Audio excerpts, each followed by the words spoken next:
slain. Naku, alam nyo kasi, dalawa kayo babae, dalawa rin kami ni lalaki, andyan si Arlan. Ewan ko lang kung lalaki ba to o babae si Arlan.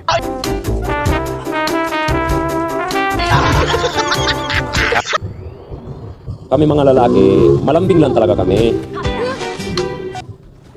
Kasi kung di kami magiging malambing, sasabihin nyo, mga adik kami.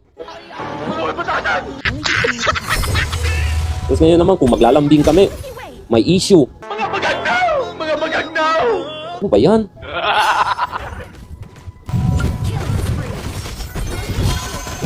Oh! Oh!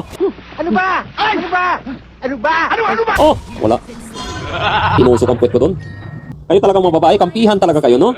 Talagang kayo, wala na kayong pagbabago. Tapos kung kami mga lalaki kampihan, sasabihin nyo, nagkampihan ng mga manloloko. Ang gawain nyo, basma. Gawaing satanas yan. Tama ba yan? Play it safe.